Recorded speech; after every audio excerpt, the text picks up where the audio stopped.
I do think that the global agenda setting has been important for raising awareness and steering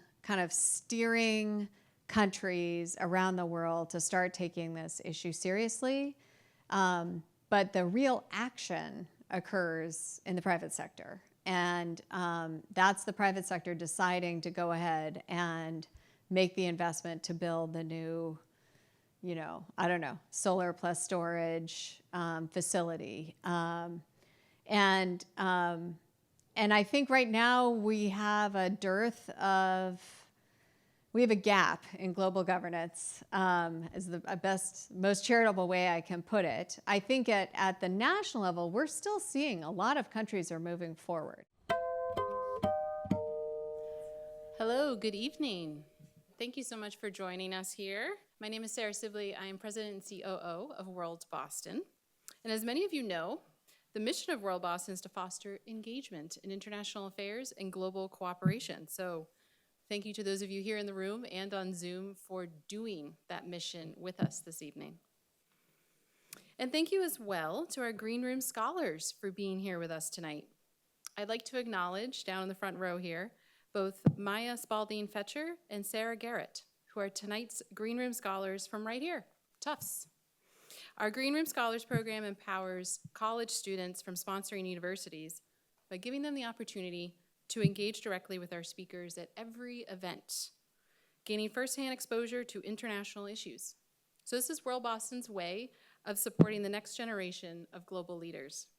And tonight we are especially pleased to get to have our Greenroom Scholars who take classes right here in this building and right here on campus. Maya Spalding-Fletcher is pursuing a Master of Arts in Law and Diplomacy. She is concentrating in international development and environmental policy in international business, and is interested in how these fields converge in the area of climate finance for clean energy. Prior to Fletcher, she worked at a company that developed and implemented large-scale energy efficiency projects throughout the U.S. to reduce energy and water consumption, enhance resilience, and help clients meet electrification and decarbonization goals.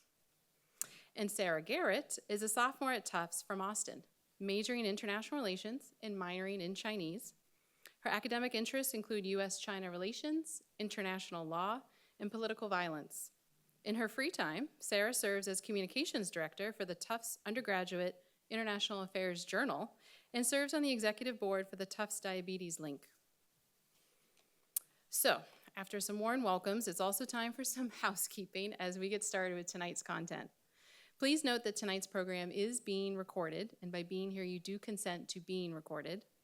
And I will also add the standard disclaimer for WorldBoston. WorldBoston is a nonprofit, nonpartisan, non-advocacy educational organization, and we're dedicated to fostering civil discourse on international affairs. Our speakers' opinions are their own and do not necessarily reflect the views of WorldBoston, our affiliates, or our community. And I would like to say thank you to our sponsor, the Fletcher School, for providing this beautiful space for us this evening.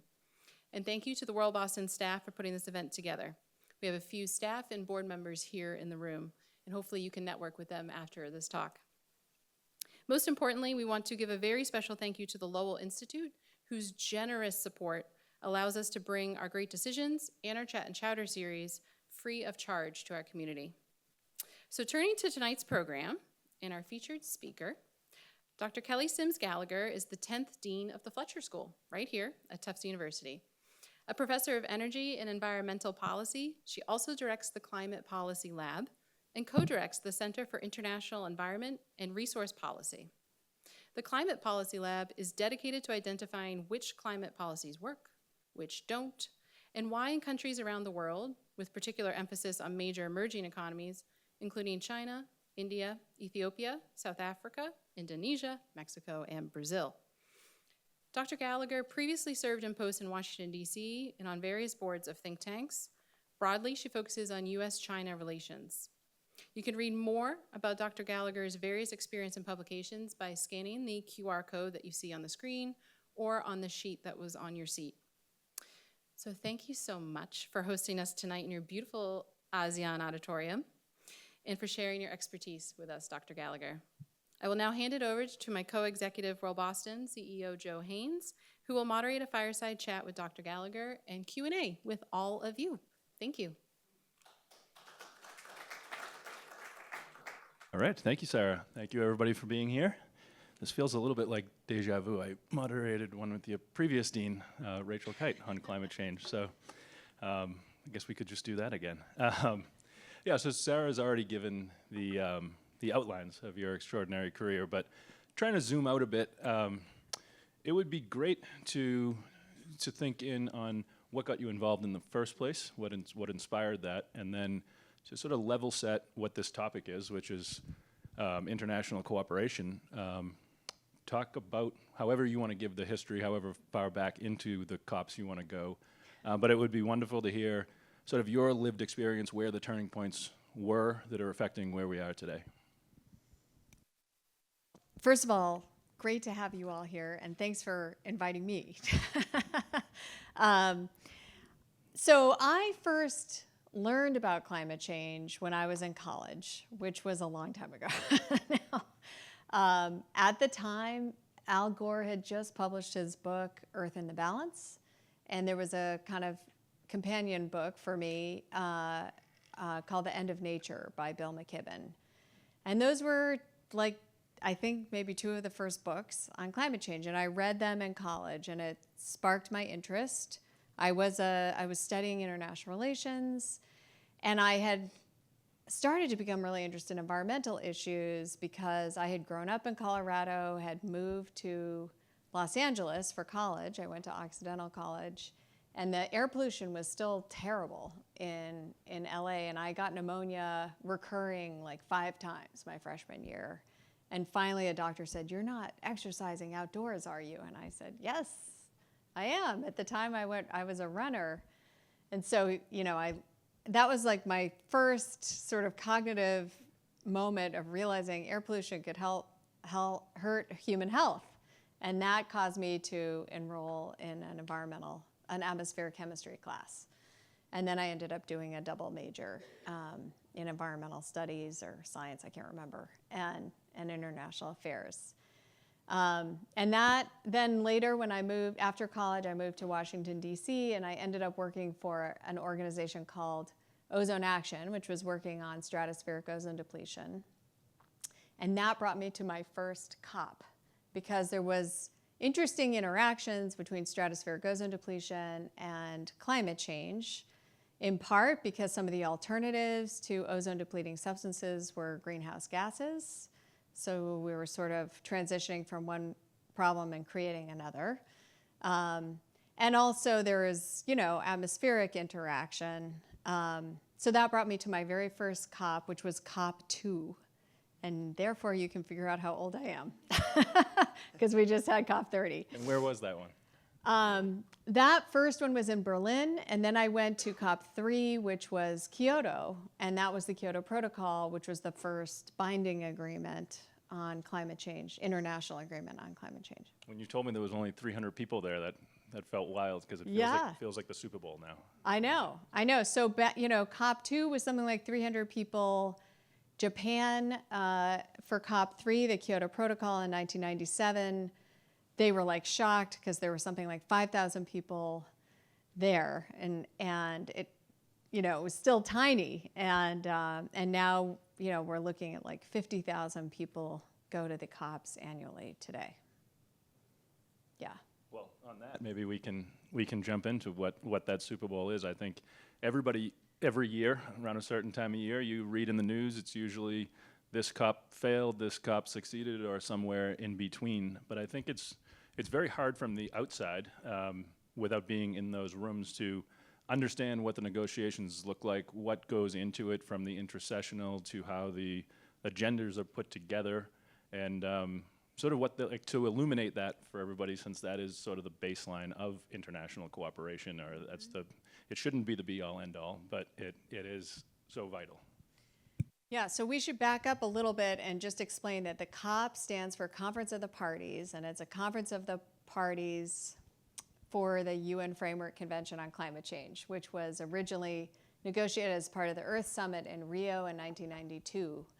And so these annual COPs are basically the venue where all of the countries in the world who signed and ratified the UN Framework Convention on Climate Change, which the U.S. did actually under the first President Bush. So every year, every country in the world that signed that convention comes for this convention of the parties. So it is an annual event. There's an intersessional event that usually happens in June, where the subsidiary bodies of the Conference of Parties meet. And so it creates this pacing that each year there's going to be one round plus the intersectional of negotiations. And it is basically led to a series of agreements, starting with the Kyoto Protocol, various accords over time. The Copenhagen Accord was a second milestone. Oh, that one was considered a failure. And 9 or 10, bro. 2009. Yep. And then we had the Paris Agreement. The next high point, I think, was the Paris Agreement on climate change in 2015. And since then, we've been struggling. And part of why we've been struggling, I think, has been the exit and re-entry and now exit again of the United States. Yeah. I don't know if Harrison, if you have there's a great article that you published in January in Foreign Policy that I'd encourage everybody to read, and touching on the U.S. Withdrawal and the China moving backwards. But is it possible to put the photo on from that, Harrison? It almost looks like a parody of a bad time, but that is the COP president, probably on the final day, trying to sort out what's about to happen. But maybe understanding that the consensus, in which kind of gets lost, it is a consensus-based, and it is 200 countries with competing or sometimes conflicting thoughts on what is best to do. Maybe speak to the difficulty of that, and then just to make it not negative, what gives you hope about the process? So it is an extremely complicated process because you do have 200 plus countries negotiating each year. It's a consensus-based process, so there's no voting. So you have to somehow find agreement. And every year there's a package, that starts to emerge, which contains, a compromise of the various issues on the table. But to begin with, there's a really important agenda setting process, right? What are we going to try to accomplish this year at the COP? Containing that agenda so it doesn't get too enormous and unwieldy. And then, trying to actually reach agreement at the COP. On top of that, now that we have the Paris Agreement, there's more structure, and every 5 years, we are doing something called the Global Stocktake, and that is a literally stock-taking process on progress towards meeting the goals of the Paris Agreement and the ultimate goal of the convention, which is to stabilize greenhouse gases in the atmosphere at a level that would prevent dangerous anthropogenic, that's human-induced climate change.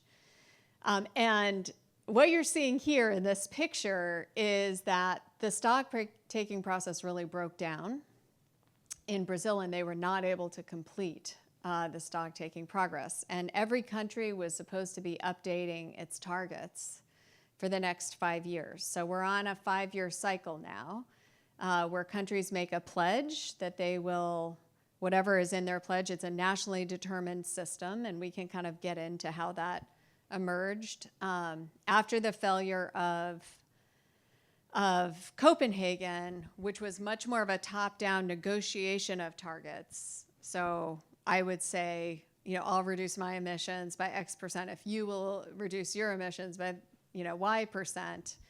That really just wasn't working anymore. And so we decided to try a bottom-up process, which was called nationally determined contributions, NDCs. There's a lot of jargon in the process.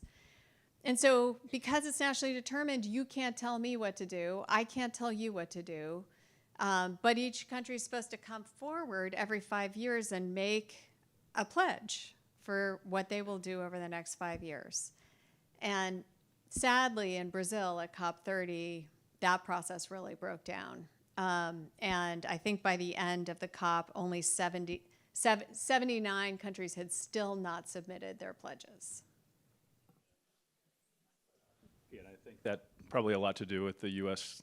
lacking leadership and its operations on acting on good faith kind of breaks down in the process if there is no enforcement mechanism, and the lack of the NDC submissions are very telling. But I guess to go on a positive note, you need cooperation to have consensus, but you don't necessarily need consensus to have cooperation. And as we're seeing these 200-country negotiations break down, what role is multilateralism or even bilateralism going to play? Or it's just historically some of the biggest breakthroughs coming through coalitions of countries. Yeah. So I think if we go back in time a little bit, one of the enablers of the Paris Agreement was the U.S.-China joint announcement, where the U.S. and China together stood up and said, we are going to both announce our nationally determined contributions. And President Obama and President Xi did that jointly, hence the joint announcement. And that was really catalytic to the global process, because the U.S. and China are the two largest emitters of greenhouse gases, and historically, in the context of the negotiations, kind of bitter enemies. China representing the developing world and the G77, and arguing that they had no obligation to reduce emissions as developing countries, and the United States sort of representing the advanced industrialized countries, and not wanting to do more than they absolutely had to do. So by these two countries who had been almost playing a game of chicken, like suicidal, like, well, we're going to use you as justification for not doing more ourselves, coming together and saying, we will, mutually pledge that we're going to do something, really unlocked the process. So in the run-up to the Paris Agreement in 2014 and 2015, we saw many, many countries, almost every country had submitted their intended nationally determined contribution ahead of the actual Paris negotiations, before the COP actually started. And that changed everything. By the time we got to Paris, there was almost nothing left to negotiate because everybody had already done it. So it felt like a very virtuous cycle. And now I think we're in a bit of a vicious cycle. Part of the reason why, a big part of the reason why, is that the U.S. has withdrawn again. And it just makes it much harder for countries that are major emitters to justify to their own populations that they should be taking on more ambitious commitments if the United States was not. Because after all, the U.S. is still the second largest emitter on Earth. So that's really a challenge, and I think we really saw this deteriorate in the context of the COP. And the other thing that we saw, I'm going to come back to hope, but the other thing that was like vicious was that traditional disruptors of the negotiation sort of reared their heads again. And this specifically was Saudi Arabia and Russia, who, in the early days were always the spoilers, the ones who would refuse to join a consensus or who would block the consensus. And then they had sort of gone away, or at least muted their opposition, and then they were back. And they blocked the roadmap on transitioning away from fossil fuels. They blocked a roadmap that President Lula himself had championed on reducing deforestation. So all of that was disappointing. But I think that we can kind of go back to what started the virtuous cycle as we think about how to constructively move forward. And I do think that bilateral agreements, or what I call mini multilateral agreements, smaller sets of countries can come together to agree to cooperate on maybe a certain sector, or maybe they're going to cooperate on developing supply chains together for clean technology, or maybe they will cooperate on technology development. And these sorts of smaller coalitions can then be brought to the global process, and they can either be catalytic or they could be embraced in the global process. Because after all, the advantage of the COPs is that you have universality, right? Every country is sitting at the table in these COPs. And so there's a lot of moral authority when you can get the entire world to agree to do something. I'm really looking forward to getting back to that. The ability of the U.S. and China to catalyze a vicious or a virtuous cycle. And also you spoke very fascinating in the article about, I guess about why China chose not to withdraw because of our withdrawal. But that we'll grab that in a tiny bit. I just wanted to touch upon as we go through multilateral and bilateral and how important those are. I guess the other category would be subnational. There's a shameless plug for WorldBoston. We, by our nature, are a subnational diplomacy organization, hosting delegations every week, about 100 a year. And I think we ran the numbers today. We've had about a dozen climate change delegations in the last 4 years. So, and then here, as a proud Bostonian and from Massachusetts, I have Danish friends, for example, who are constantly, when Trump pulled out the first time, saying how the United States had stepped back and said, wait a minute, that my economy in Massachusetts is the same as yours in Denmark, and we're doing as much, if not more. Where do the subnational coalitions, whether it's individual states or municipalities across the country, and how materially can they change the trajectory of the U.S. emissions as well as global emissions as the second biggest emitter? Well, subnational action is extremely important because obviously a lot of climate action takes place at the local level, whether it's, urban infrastructure, construction of public transit, and of course state level policy, which, as we know in the United States, state level policy often leads federal policy. So there's a lot of experimentation that happens in the states. And, a climate example is that Massachusetts is part of the Regional Greenhouse Gas Initiative, which is a cap and trade, market-based emissions trading program.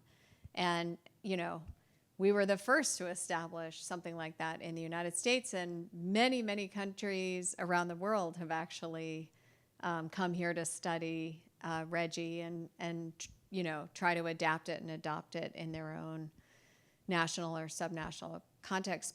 I also think there's a lot of interesting subnational cooperation, international cooperation. And, I can't remember what the acronym stands for, ICLEI, the International Council on Local Environmental Initiatives, is a great example of that, where those cities and counties who are part of that organization will work together to implement, new policies. They will learn a lot from each other as part of this organization. And, I think we have a lot of sister city arrangements where that sort of thing happens. So I think all of that's very constructive. It's also important in the international context for other countries to see that there are cities and states in the United States that are still taking action, that the U.S. is not monolithically stepping back, but actually that there is I think the progress. America that we talked about, the America's still in, Yes. was very loud and proud in the first term. Yeah. Is that still as trusted and or as are even our folks? Yeah, showing so up? this organization sort of sprung up in the first Trump administration called We Are Still In, right? Isn't that what it was called? And it would go to the COPs and it would present, different governors and city mayors would talk about what they were still doing and their pledges and what they were doing. And I think, yes, it's still going, and it is still active. I think that the rest of the world has a lot less trust that the United States is going to be a durable partner right now. I mean, it's now happened twice, so, or really technically 3 times, because the Kyoto Protocol in 1997 was signed by President Clinton, but then when he submitted it for ratification, it failed ratification. So the United States never actually adopted that protocol. Yeah, so a bit of the country that cried wolf 3 times. Yeah. And you'd mentioned, Reggie, in regional sort of market-based mechanisms, whether it's cap and trade or otherwise.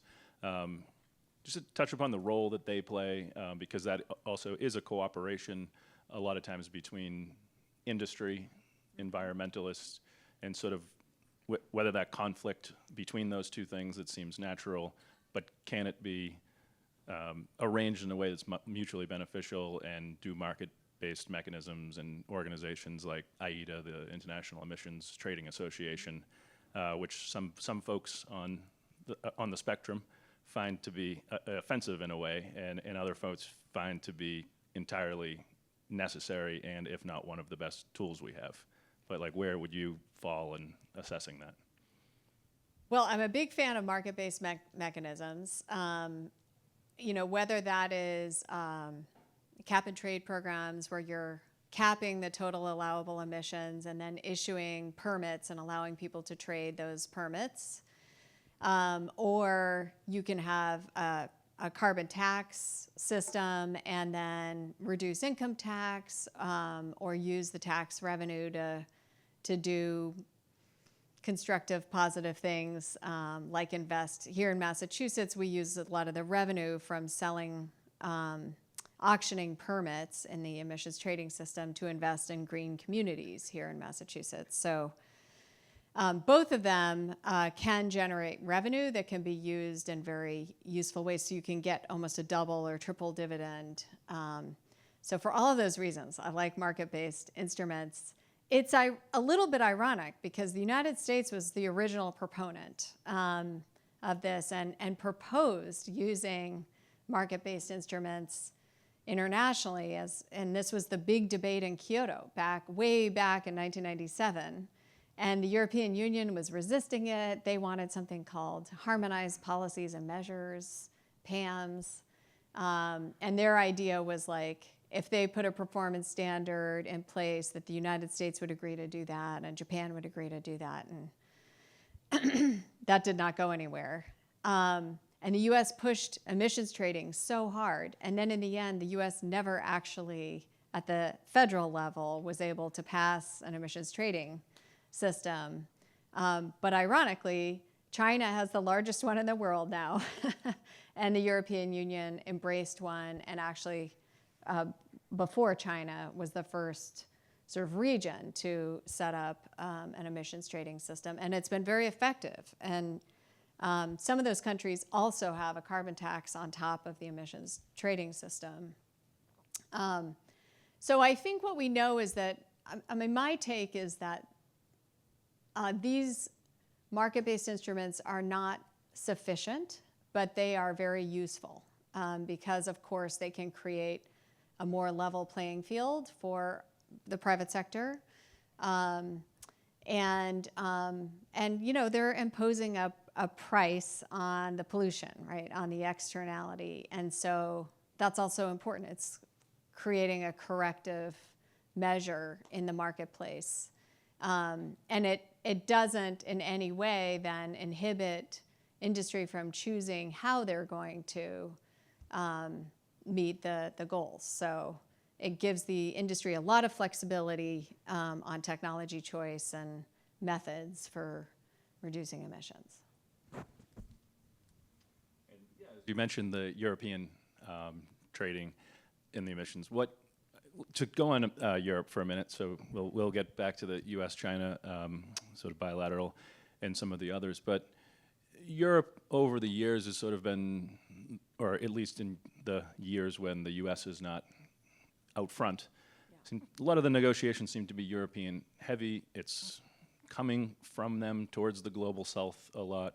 I thought in your article the absence of Europe was rather telling. Is their moment as a powerhouse there passed maybe to the middle and emerging income countries as who has the most clout to drive agendas, or are they still maintaining that sort of dominance a little bit?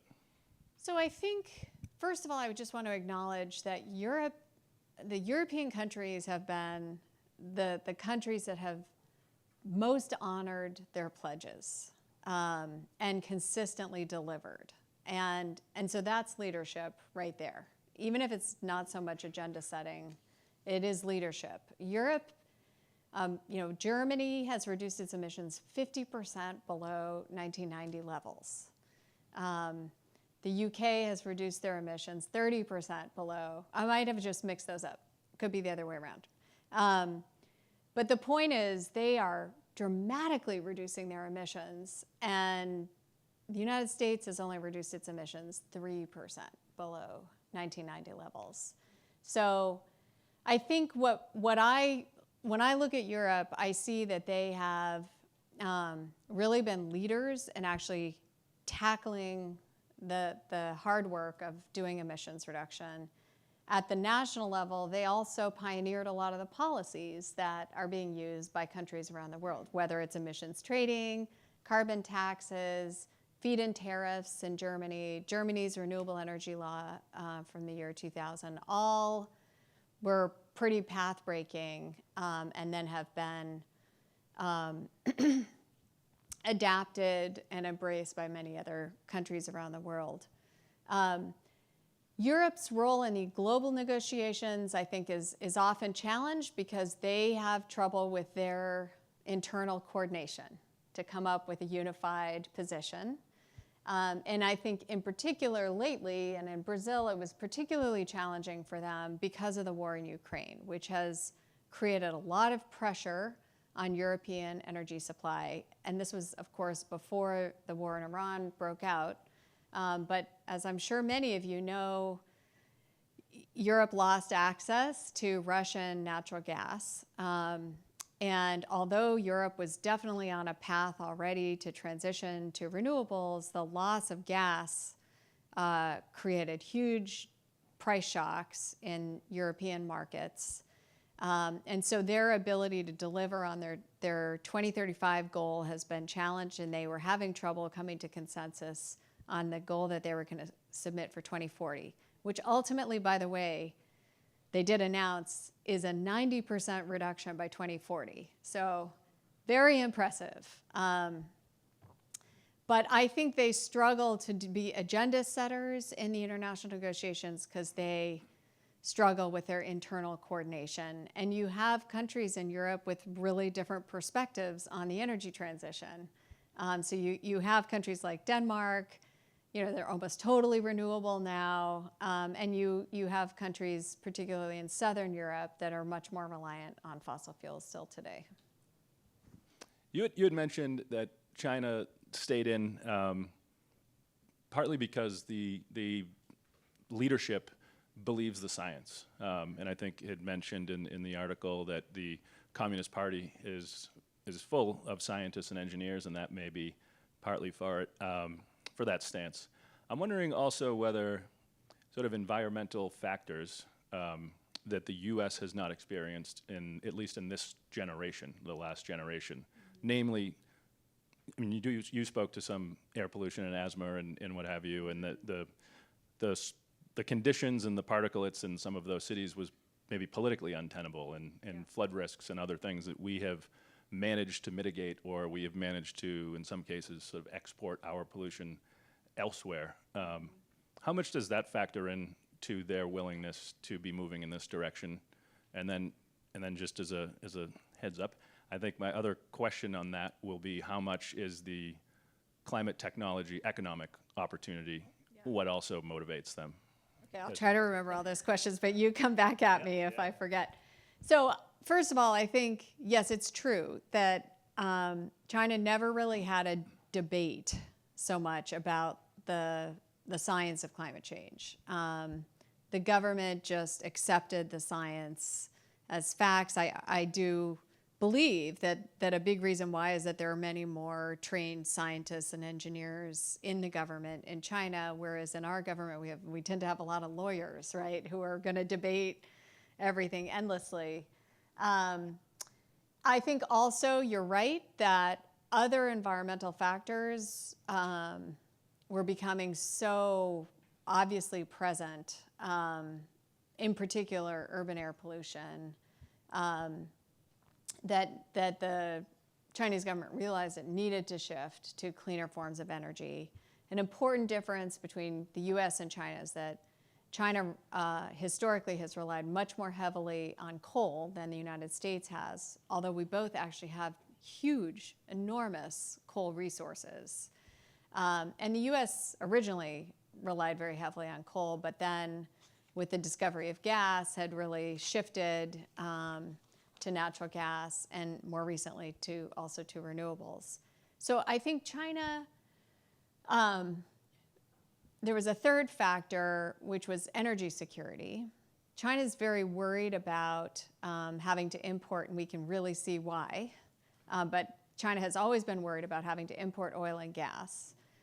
It's not a major oil producer. It's not a major gas producer. It does have shale, but it is in very different geographic formations than we have in the United States. So it's not economically recoverable yet. So I think China realized coal's untenable because it's so polluting.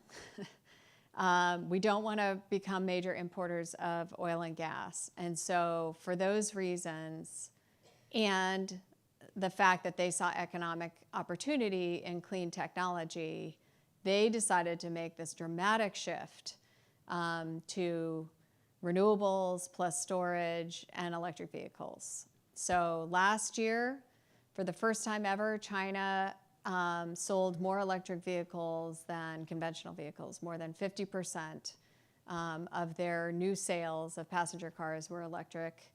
And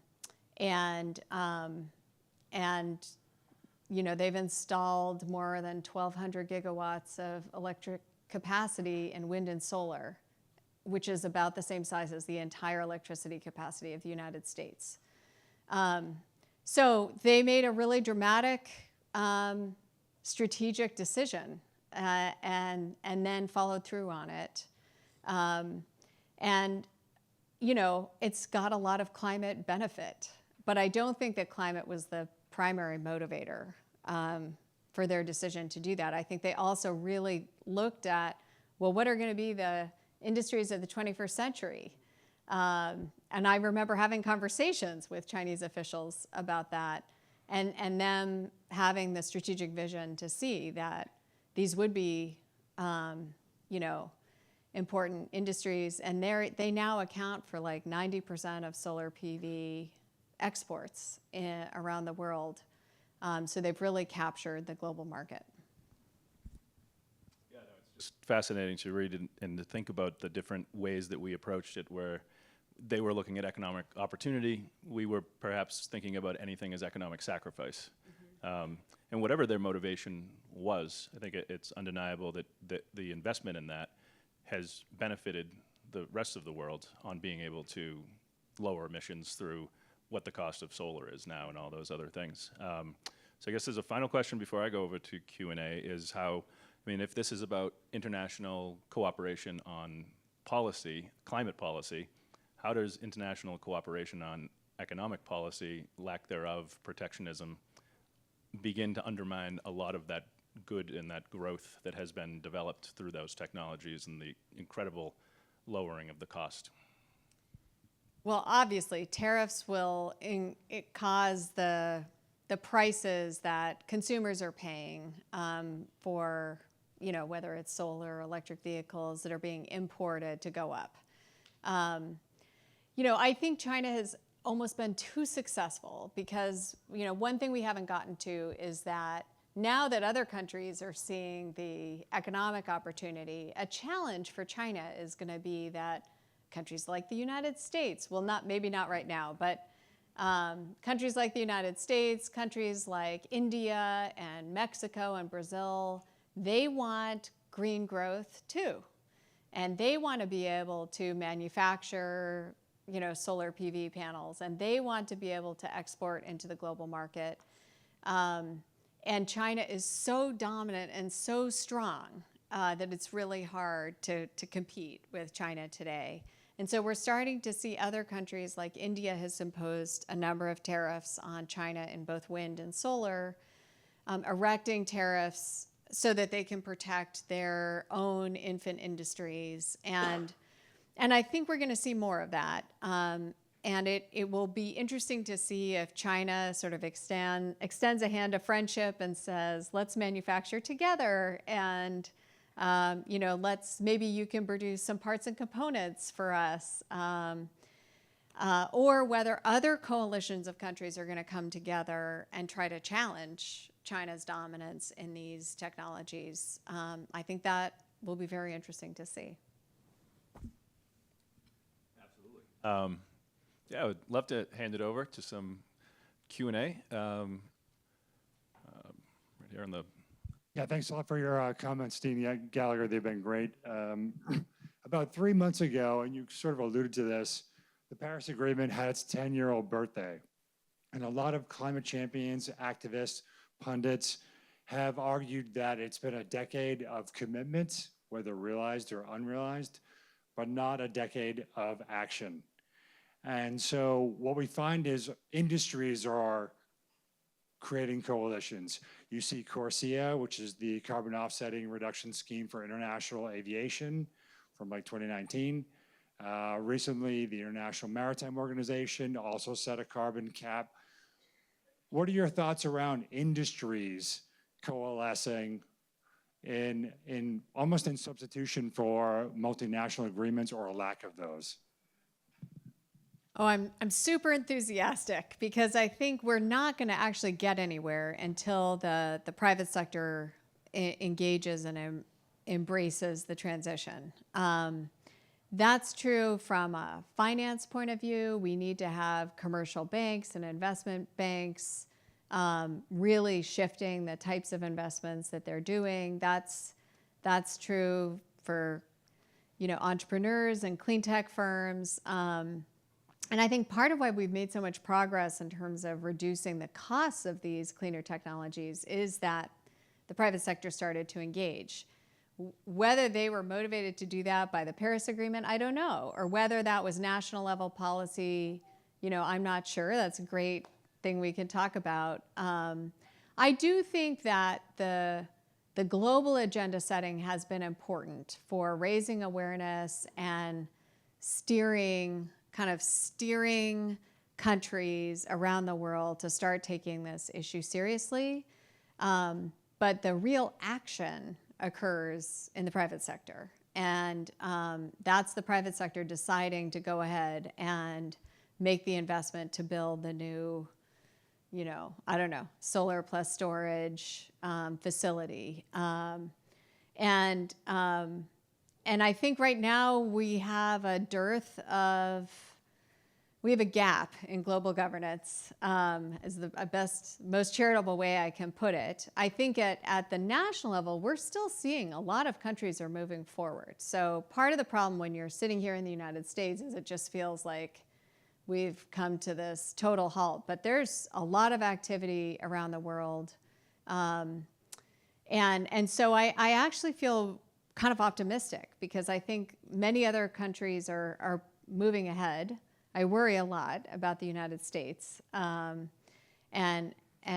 the kind of whether we're going to be ready to participate in this global economy, whether we're walling ourselves off from, the clean energy economy.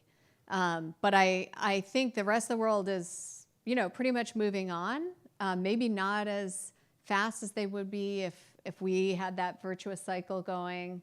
But I'm seeing not only in rich countries, but middle-income countries, a lot of forward-moving progress. One thing that might change that is the war in Iran. And everything that's happening right now. And I think there's a big question that countries are going to be asking, especially major importing countries are going to be asking, should they return to coal or should they move to renewables? But this has been a very unpleasant reminder for a lot of countries, especially in Asia, of how vulnerable they are economically to supply disruptions of oil and gas. Well, the geopolitical situation notwithstanding, it was good to hear some optimism in there, particularly about the industrial coalitions and again, yeah, when you mentioned their motivations, whether it's the airline or maritime, why they do it. I should say, even here in the United States, I have the statistic written down because I'm so impressed by it. 93% of planned new utility scale capacity additions for this year in the United States for 2026, and this is according to the U.S. government, are projected to be clean. So 51% of the planned electricity capacity is solar, 28% is battery storage, 14% is wind, and only 7% gas. So even during the Trump administration, we're seeing the private sector is choosing clean in the United States. And correct me if I'm wrong, but it's largely because those are penciling out as the most competitive. Yeah. Or- Yeah. They're market competitive today, yeah. Even without the subsidies that Trump took away in the One Big Beautiful Bill Act. We get one down here to Raul. Raul Alcala, could I ask you to turn to the other very uncomfortable item, nuclear? What do you foresee as the possibility of a nuclear revival in the United States, particularly in small plants or in fusion? Well, first of all, China has embraced nuclear in a big way. Their new 15th five-year plan sets a goal of 150 gigawatts of nuclear by 2030. So that's a lot of new nuclear that's been under construction in China. I think that we're seeing a lot of interest in small modular reactors in the United States. And I expect we'll continue to see interest. The costs are unclear to me. And so that, I think, will be the big question is, are they market competitive with renewables? The big advantage, of course, is they're not, even a small modular reactor is not intermittent in the same way that solar and wind are. So they can be very useful for baseload power.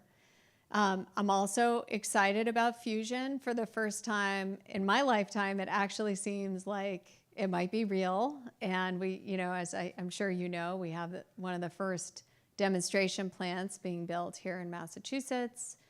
A Fletcher alum is also involved with the other big demonstration project that's being constructed in, I think, Hanover, Germany. So we're actually at the stage where we're doing commercial scale demonstration projects for fusion. So I am excited about that. The real problem with nuclear has been the cost. When we did build the only new major nuclear project since 3 Mile Island in 1973 is the Vogtle project in Georgia. And it was like 3 times the cost, required huge subsidization from the federal government. So we have not solved the cost problem. And I eagerly await the cost estimates for the SMRs as they begin to be deployed. Really glad we touched on that. And just to stay on the topic of international cooperation, the first and the generation of nuclear was very much in international cooperation with the licensing and exporting of technologies that a lot of the countries did not possess internally. Do you think that will repeat itself with SMRs, or those will be indigenously developed, or they'll be led by 1 or 2 blocks? It's a good question. Besides cost, the other risk, of course, is the proliferation risk of spent nuclear fuel. and whether it's enriched or not. So I think one of the arguments for SMRs is that they have been designed to be more proliferation resistant, and there's less fuel, and so less proliferation risk. So it is possible, if the costs are reasonable, that you could see substantial exports of SMRs. I'm sure the Chinese are working on it as well. We know the Chinese are working on fusion. So we've got a worthy competitor. And then, of course, France is still very committed to nuclear. And the French nuclear fleet was always much more cost competitive than the US fleet because it was far more standardized. And so I think, it'll be interesting to see if the French can come up with a standardized SMR. Great. Right there, Jess. You had mentioned, was it 67 countries did not sign off? I'm just curious, will they be invited back? Are there repercussions? And I'm curious if they're like in certain continents. I was sort of curious about that. Or were they small countries versus large? There were some large ones, yeah. It was 79 countries failed to submit their NDCs by the end of the COP. And I meant to look before tonight's talk to see how many have subsequently done so, and I forgot to do that. But so this is the problem with international agreements, especially international environmental agreements, is that we don't have strong enforcement mechanisms. I'm not aware of any agreements that even have sanction provision. So unlike nuclear proliferation, where we would sanction a country if they violated the Nuclear Non-Proliferation Treaty or something like that, we don't have those provisions. The compliance arrangements in the Paris Agreement are much more facilitative in nature. So if a country is off track, they will be offered, technical support. It's really a transparency mechanism because every country every other year has to report on their progress. These are the biannual reports. Some countries take those very seriously, and I think it is a forcing mechanism because knowing that they have to stand up, they literally have to stand up, it's like this, in front of all the other countries and report on their progress. And, that can be helpful to keeping countries on track to honoring their commitments. I was really, to me, of all the things that happened in Brazil, that was by far the most upsetting because once we lose the virtuous cycle that we had sort of initiated, you can just see how quickly this can deteriorate. So we need to reverse the momentum again and somehow find virtuousness again. Here in the middle. On that note, what do you think is the next step forward? If you can't enforce these international agreements, how can we encourage countries like the United States to continue contributing to these commitments they made so many years ago? Great question. I don't have a great answer for you in terms of international cooperation. But what I do think will happen at the national level is where I see hope is in the economic opportunity.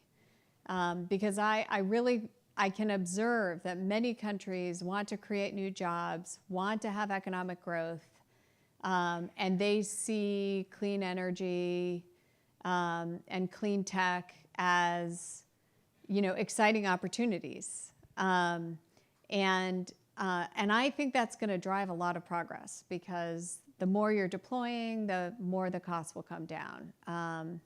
The more you're competing with other countries, we could have a very healthy competition between the US and China. if we wanted to. There's no reason why the United States can't be a battery producer. It's just choosing not to be, right now. But I think a healthy competition can be wonderful for the world because it can bring down the global costs of these clean technologies. And I think we're still seeing that. We're still, as I showed you, we're still seeing U.S. private sector investment in clean electricity, less on the electric vehicle side. But I think we're seeing around the world a lot of other countries getting into the electric vehicle business and giving China a run for its money. So I'm feeling pretty optimistic about the role the private sector can play, and basically national policies in other countries that are steering firms, in this direction, and a lot of other countries that are putting pretty progressive climate policies in place. And in the US, I think that's probably going to happen at the state level for the time being. And I think that's a good thing too, because we see a lot of leadership in the states, and I think also a lot of experimentation in the states. And someday a policy window will open up again at the federal level. And if the states keep making progress, then the federal government can follow. Great, and the next question is coming in from Zoom. So with the next COP meeting on the horizon, how can climate philanthropies, major international philanthropies, or institutions like the World Bank, how can their funds and efforts either support COP, or the question is more, would support elsewhere be more effective for a finite amount of resources that can go? Well, I have different answers. So I think for the multilateral development banks, they have a very strong role to play in helping developing countries make this transition. So for developing countries that are in the middle of a very rapid, period of economic growth, the choices they're making as they go through that growth are hugely consequential. If they decide, for example, to embrace coal, it's going to require shutting down those coal plants, transitioning away from all the fossil fuel infrastructure that they build. So helping to make it financially rational to choose cleaner energy today is a hugely important role for the multilateral development banks. I think for climate philanthropy, there's a lot that climate philanthropy can do, both supporting developing countries, but also supporting the COP, doing the agenda setting. The next two COPs are going to be in Turkey, and Ethiopia. Turkey, it's a very interesting and unusual arrangement. The agenda setting and the president of the COP is going to be Australia, but it's going to be held in Istanbul. That was a compromise outcome from Brazil, because both countries were vying for it, and nobody could agree. So that was the, very interesting solution. And then the next COP will be Ethiopia. And Ethiopia is a great example of a country that has huge ambitions to grow clean. They're trying to have a 100% renewable energy electricity system. They're very fearful about having to import oil and gas and using precious foreign exchange to spend it on imports of fossil fuels. But it's also, a developing country that's experienced a lot of strife. And so, development is the real imperative in Ethiopia. So I think philanthropy can do a lot to support these countries to do smart agenda setting and think about what's possible at both of these upcoming COPs. Unfortunately, now that I looked at the phone for the Zoom question, I'm getting told that we're out of time. But I could have enjoyed this conversation for a lot longer. As we as we go and network here and can all mingle and continue the discussion, just looking ahead 5 or 10 years, what macro signs or developments would make you feel that the international cooperation was strengthening rather than weakening? What would be a trend that we could see in the next few years that would imply that? I think if we start to see new sets of countries coming together in cooperative ways, you know, and I would expect that that will be small sets of countries deciding to work together to develop maybe SMRs as a great example. That would be a sign that, like, there is a recognition we need to have international cooperation to move the needle on bringing down the costs, for example.